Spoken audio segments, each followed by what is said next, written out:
사사기 11장 34절에서 40절 말씀입니다.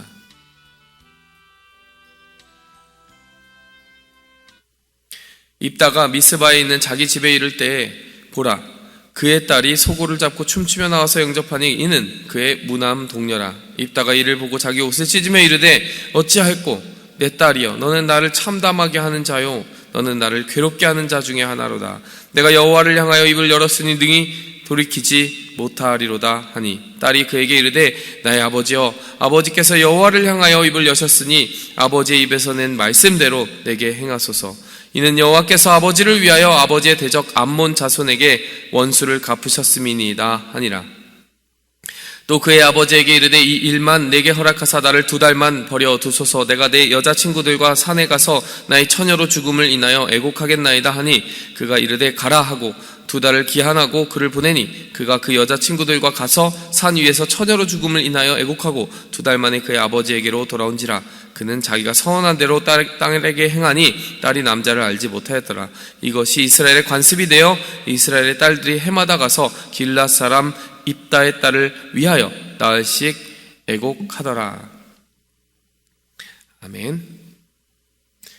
우리가 하나님께서 세우신 사사 입다의 놀라운 승리를 살펴보았습니다. 그 모든 승리 가운데 그러나 우리가 명암으로, 그림자로 드리우는 한 가지, 이 사건을 우리가 떨쳐놓고 빼놓고 입다를 생각할 수 없다라고 계속하여 입다에 대해서 이야기하였던 그 사건이 바로 오늘 등장하는 이 사건입니다.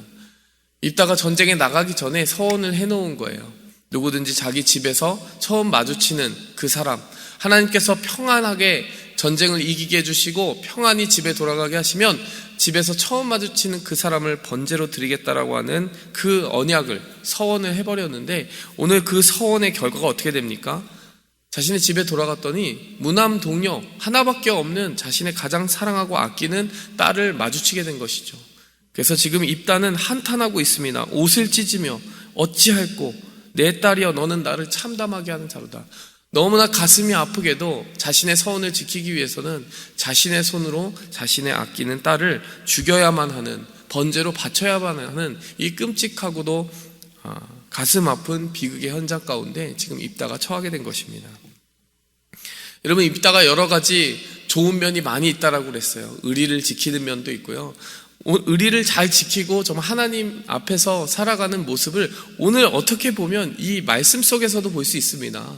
사실 자기가 서원한 것이 그렇게 해가 될 만한 일인데도 불구하고 어떻게 됩니까? 오늘 말씀 말미에 가보니까요, 자신에게 해로울 만한 서원을 끝까지 지켜내는 입다의 모습을 보면요, 입다가 인간적인 측면에서는 참 고개가 끄덕여지는 모습이 있다. 의리를 지키고 자신이 내뱉은 말은 지키고 이렇게 신실함을 지키며 살아가는 모습이 아마도 다른 사람에게는 흡인력 있는 지도력으로 여겨졌으리라 라고 하는 해석을 우리가 한 바가 있습니다. 그러나 우리가 심각하게 이 입다의 삶을 결산하면서 생각해 봐야 되는 것은 바로 그의 입술의 열매가 온전하였느냐라고 하는 것은 우리가 반드시 풀고 넘어가야 되는 질문입니다. 또 한 가지 풀고 넘어가야 되는 질문은 무엇입니까? 과연 이렇게 이 정도의 서원, 사람을 하나님 앞에 드리겠다라고, 번제로 드리겠다라고 하는 그런 서원을 반드시 지켜야 될 필요가 있었느냐라고 하는 질문에도 답을 하고 나아가야 될 줄 믿습니다. 오늘 이 말씀을 살펴보면서 그런 질문들에 답을 하고 하나님께서 우리에게 원하시는 신앙의 삶의 본령, 본질이 무엇인가 다시 한번 새롭고 정밀하게 점검해보는 시간을 가지도록 하겠습니다. 크게 두 가지 정도의 그 교훈을, 하나님의 그 교훈을 정리해 보았습니다. 하나님 앞에서 입술을 지키자. 두 번째, 하나님 앞에서 마음을 지키자.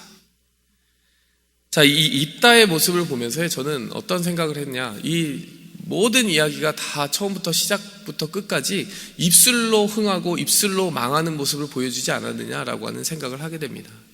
여러분, 전부 다 입술로 이루어지게 돼요. 여러분, 입다가 사실 흥할 때는 언제입니까? 입술로서 리더십을 발휘합니다. 그 계약의 테이블에서 이스라엘 자손들과 흥정을 합니다. 내가 너희에게 정말 승리를 주게 되면은 군대 장관으로 만족할 수 없다.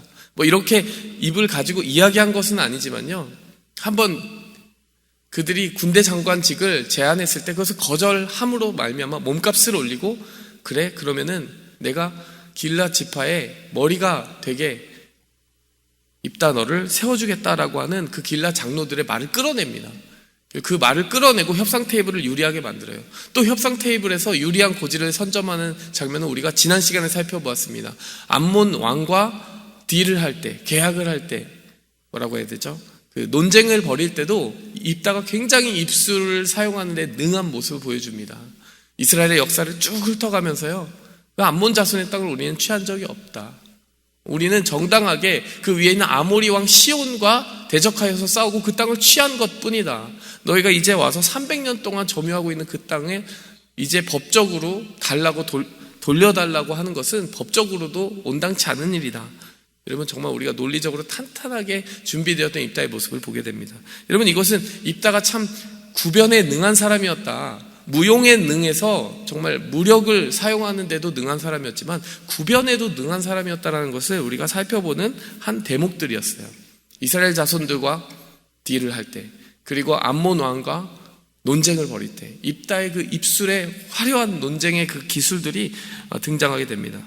근데 여러분, 입다가 그렇게 입술로 흥했는데요, 오늘 본문 말씀 보면 결론은 어떻습니까? 입술로 망했다라는 겁니다. 여러분, 입술이 그에게 가장 큰 승리를 안겨주기도 했지만요, 여러분, 결국 자신의 입술만 가지고 그것을 앞세웠을 때 궁극적으로는 그로 말미암아 실수가 나오고 그로 말미암아 이렇게 망하게 되는 일들, 자기 자신에게 비극의 일들을 초래해버리는 일들이 등장해버리고 말았다는 것입니다. 여러분, 우리가 하나님 앞에서 입술을 지키는 한 해가 되었으면 해요.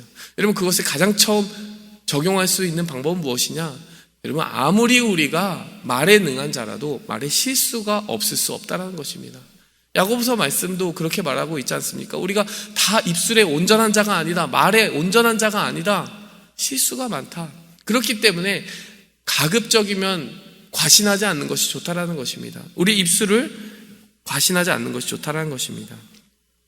여러분, 입다의 이 서원이 가지고 오는 이 비극적인 결말을 보면서 우리가 또 한 가지 적용할 수 있는 것은 무엇입니까? 애초에 어리석은 서원을 하면 안 된다라는 것입니다. 여러분, 입다가 가장 좋을 만한 시나리오로 가는 것은 무엇입니까? 애초에 이 서원의 내용 자체가 하나님이 가증히 여기시는 내용을 담고 있다는 것을 깨닫고 그 서원을 아예 하지 않는 것이죠.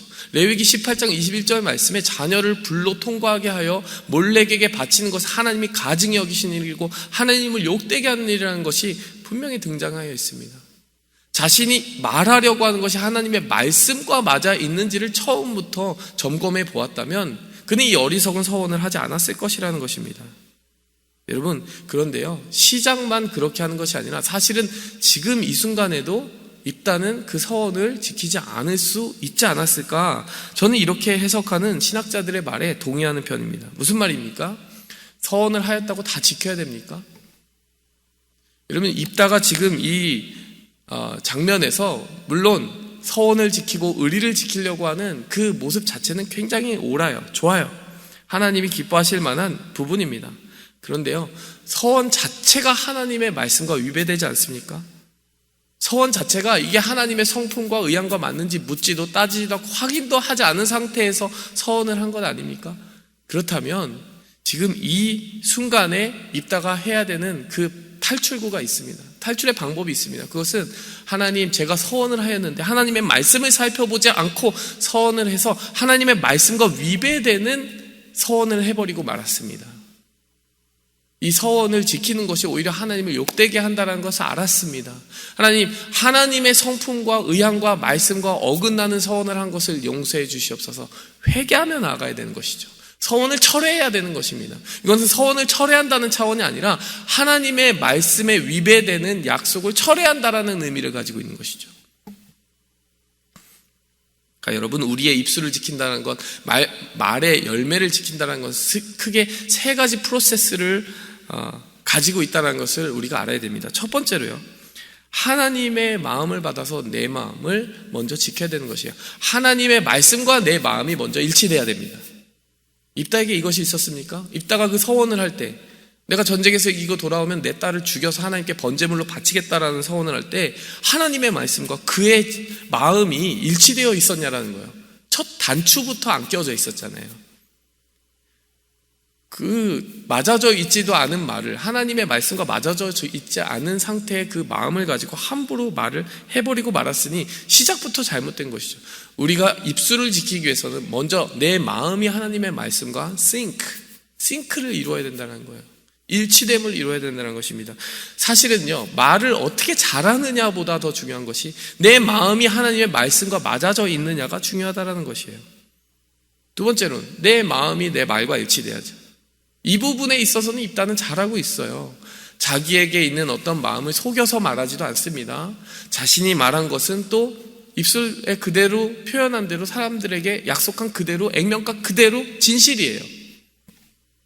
세 번째, 내 말과 행동이 일치돼야 돼요. 이 부분도 아주 좋아요. 자신이 말한 것은 꼭 행동으로 지키려고 합니다. I am the man of my word. 내가 말한 건 내가 지키는 사람이야. 이런 의리가 있었다는 것이에요. 근데 2번, 4번, 3번이 맞는다라고 해서 이 두 번째, 세 번째가 맞는다고 해서 다 맞냐라는 거예요. 첫 단추부터 틀렸지 않냐라는 거예요. 여러분, 내 마음이 하나님의 말씀과 맞고 내 마음이 내 말과 맞고 내 말이 내 행동과 맞을 때 시작부터 끝까지 하나님의 말씀과 내 말과 내 행동이 다 일치선상에 있게 된다는 것입니다. 우리는 그러니까 이 세 가지가 일치선상에 있어야 된다는 거예요. 하나님의 말씀이 내 마음과 맞고 내 마음이 내 입술과 맞고 내 입술이 내 행동과 맞는 이 일치선상을 지켜야 된다는 것입니다. 근데 시작부터 지켜지지 않은 그 서원은 잘못된 서원이고 그 서원을 지키는 것은 오히려 하나님을 욕되게 한다는 것입니다. 여러분, 소위 의리를 지킨다라고 하는 그 신학적인 오해를 가지고 하나님 앞에 잘못된 선택을 하고 잘못된 서원을 했을 뿐만 아니라 그것을 강행하여 밀어붙임으로 말미암아 이렇게 정말 하나님 앞에도 또 자신의 가족에도 큰 아픔을 끼친 이 입다의 모습을 보면서 우리가 입술을 어떻게 지켜야 되겠는가라고 하는 생각을 해보게 되는 것입니다. 여러분, 우리는 어떤 약속을 하기 전에 그 약속을 먼저 하나님의 말씀과 비추어 봐야 됩니다. 그리고 그 말씀이 그 말씀이 내 마음과 일치되어 있는 그 상황에서 한 약속, 그 약속을 지키는 한 해를 살아가야 될 줄 믿습니다. 두 번째로 하나님의 앞에서 마음을 지키는 한 해를 살아가기 원합니다. 여러분, 사실은요, 우리가 질문을 해야 되는 근본적인 질문은 이것입니다. 입다가 어째서 이렇게 무리한 약속, 하나님 앞에 서원을 하게 되었는가? 그의 마음 상태에는 도대체 무엇이 있었는가라고 하는 것입니다. 여러분, 그의 마음 상태는 사실은요, 하나님을 조종하고자 하는 마음이 있었던 것이에요. 여러분, 이러한 무리한 약속, 내가 전쟁에서 이기고 승리하고 평안히 돌아오면 하나님 앞에 내 딸이라도, 내 자녀라도, 그 누구라도 번제물로 바쳐 드리겠다라고 하는 이 약속을 하면서 입다의 마음에는 어떤 마음이 있었던 거예요? 이렇게 무리한 약속을 걸고 나면 하나님이 더 확실하게 승리를 주시겠지. 이런 약속을 지키겠다고 하는데 하나님이 더 확실하게 승리를 주시겠지. 하지만 이것은 심각한 신학적인 오해입니다. 하나님이 입다에게 승리를 주신 이유는 무엇입니까? 입다가 자신의 사람을 번제로 바치겠다고 약속해서 주시는 것입니까? 이것은 입다와 아무 상관이 없는 승리입니다. 왜 입다와 아무 상관이 없습니까? 입다라는 한 개인을 위하여 주시는 승리가 아니에요. 하나님께서 일찍이 이 사사기 본문 말씀에서 입다의 챕터가 시작되면서 뭐라고 말씀하셨습니까? 이스라엘을 위하여 근심하였다. 이스라엘이 경험하는 그 아픔과 고통에서부터 이스라엘을 구원하려고 하는 하나님의 마음이 먼저 있었다는 것입니다. 그 마음에 의해서 하나님은 이스라엘을 구원하고자 입다를 사용하신 것일 뿐, 입다가 개인적으로 하나님 앞에 어떠한 서원을 해서 하나님이 그 서원에 의해서 조종당하시는 분이 아니었다는 것입니다. 오히려 하나님의 구속사적인 플랜이 먼저 있고 그 안에서 하나님은 주권적으로 사람을 세우기도 하시고 패하기도 하시고 사용하기도 하시고 버리기도 하십니다. 절대적으로 하나님의 주권적인 계획, 그 가운데서 내가 사용받고 있는 것입니다. 내가 하는 어떤 약속에 의해서 하나님이 컨트롤되는 분이 아니라는 것이에요. 그런데 우리가 흔히 그런 착각에 빠지기도 한다는 것입니다. 우리가 하는 약속, 우리가 먼저 하나님 앞에 하는 약속이 무슨 큰 의미라도 있는 양 생각하고 그것에 하나님이 매일 수 있다라고 생각합니다. 그런 큰 착각, 오만함에 빠질 때가 있습니다. 오히려 어떻게 생각해야 됩니까? 하나님, 제 계획과 제 약속은 아무 의미가 없습니다. 하나님이 가지고 계신 계획이 무엇이고 그 계획 안에서 저희 위치는 무엇입니까? 어디입니까? 라고 먼저 물었어야 옳은 것입니다. 하나님의 뜻을 묻기도 전에 먼저 약속을 해버려요. 하나님의 뜻을 묻기도 전에 먼저 내가 이것을 하겠다라고 이야기해버립니다. 이것이 하나님 입장에서 볼 때는 너무나 황당한 것이죠. 하나님의 주권자적인 그 통치권을 빼앗아서 마치 자신이 하나님의 위치를 점유한 것처럼 조종을 해버리는 것입니다. 여러분, 우리가 하나님 앞에서 그 마음을 지킨다는 것은요, 내 마음이 하나님의 마음, 하나님의 주권보다 앞서 나가지 않는다라는 것을 의미해야 된다는 것입니다. 근데 더 깊은 질문 해보면 왜 이렇게 무리하였느냐? 여러분, 입다가 조금이라도 더 확실하게 무엇인가를 얻어내고자 했던 것 같아요. 왜 그것을 확실하게 얻고자 했느냐? 내가 길르앗 그 지파들, 그러니까 요단 동편의 지파들에서 너무나 서름을 많이 받고 살았는데 이 전쟁에 이기기만 하면 뭐가 된대요? 이 길르앗 지파를 다스리는 수령이 되고 머리가 된대요. 그러니까 꼭 이겨야죠. 이건 하나님을 위해서 꼭 이겨야 되겠다라는 마음이 아니라 무슨 마음이었던 것입니까? 내 개인의 영달, 내가 한 개인으로서 받았던 그 서름을 씻고 내가 여기서 한번 출세해보리라. 너무나 불안한 삶을 살았다 보니까요, 여러분, 한 일정한 거처를 두지 않고 어떤 조직폭력배의 뭐라고 해야 되죠? 수장이 돼 살아간다는 거 굉장히 불안한 삶이었을 것입니다. 유기에 대한 불안이 항상 있었을 거예요. 확실한 게 없는 거예요. 약속을 끌어내야 되고 확답을 받아야 되고 이런 패턴들이 계속 있었을 것입니다. 입다가 어느 계약 테이블에 있어서도 능했던 이유는 무엇입니까? 어떻게든 확답을 얻어내고 확실한 약속을 얻어내려고 하는 그의 집요함이 역할을 한 것이고요. 그 마음의 뿌리를 보면 항상 불안함이 있었던 거예요. 자기를 사람들이 쉽게 버리지 못하도록 확답을 잡아내는 완력이 있었던 것입니다. 여러분, 우리가요, 우리의 약함, 우리의 지난 상처들이 이렇게 하나님과의 관계에도 굉장히 큰 영향을 주는 경우가 있습니다. 내가 불안한 마음 때문에 하나님을 자꾸 조종하려고 해요. 하나님 그렇게 조종될 수 있는 분도 아닌데 말이죠. 우리가 살펴야 되는 것은 하나님보다 앞서 나가지 말아야 됩니다. 앞서 말한 것처럼. 또 하나님보다 자꾸 앞서 나가려는 내 모습 속에 혹시 처리되지 않은 불안감과 불신과 두려움을 만드는 내 과거의 상처는 없는지 돌아봐야 되는 것이에요. 하나님, 제가 지난 삶을 이렇게 서럽고 힘들게 살아왔습니다. 그런데 이것이 하나님을 신뢰하는 데 방해물이 되고 있습니다. 하나님, 이 치유받아야 되는 상처를 치유해 주십시오. 여러분, 이러한 기도를 먼저 하고 나가야 됩니다. 입다가 충분히 자신의 마음을 하나님 앞에 그렇게 드리고 돌아보면서 하나님 치유해 주세요 이러고 나아갔다면 하나님은 입다에게 그 말씀 주셨을 거예요. 입다야, 내가 너를 택한 것이 맞다. 불안해하지 마라. 이 전쟁의 승리에 의해서 네가 사사가 되고 사사가 되지 않고가 결정되는 것이 아니라 내가 너를 지명하여 불렀으니 너는 내 것이다. 이 음성을 먼저 들었을 거예요. 그러면 이렇게 무리한 서원을 하지 않았을 것입니다. 여러분, 우리가 항상 무리하는 이유는 무엇입니까? 하나님이 은혜와 주권으로 나를 이미 택하신 것을 믿지 못하기 때문입니다. 내 완력으로 그것을 쥐어야 된다라고 생각하기 때문입니다. 말씀을 맺겠습니다. 우리는 입술을 지켜야 됩니다. 그리고 마음을 지켜야 됩니다. 입술을 지킨다는 것은 그저 내가 말한 것을 약속을 잘 지키자라고 하는 어떤 인간적인 교훈을 떠나서 그 약속 자체가 애초부터 시작부터 하나님의 말씀과 맞는지부터 점검하는 삶을 살아야 된다. 두 번째, 하나님의 마음을 지켜야 된다. 하나님 앞에서 마음을 지켜야 된다라고 하는 것은 그 약속을 내는 내 마음 상태가 충분히 치유받고 하나님의 질서, 평안의 다스림을 받고 있는지를 항상 점검해 봐야 된다. 이것을 주님 앞에 성찰하고 나아가는 한 해가 되기 원합니다. 함께 기도하겠습니다. 하나님 아버지, 너무나 많은 말로 승리한 입다였습니다. 하지만 너무나 많은 말로 실수한 입다였습니다. 하나님, 우리가 살아가는 인생이 때로 입술로 흥하고 입술로 망할 때가 있습니다. 하나님, 내 말을 먼저 앞세우는 것이 아니라 하나님의 말씀과 내 마음을 맞추는 작업을 먼저 성실하게 행하게 도와주시고 그 하나님의 마음을 내가 알기 위하여 내 마음에 깊은 상처들이 혹시 나를 가로막고 신학적인 오해를 하도록 만드는 것은 없는지 점검하는 한 해가 되게 도와주시옵소서. 예수 그리스도의 이름으로 기도하였습니다.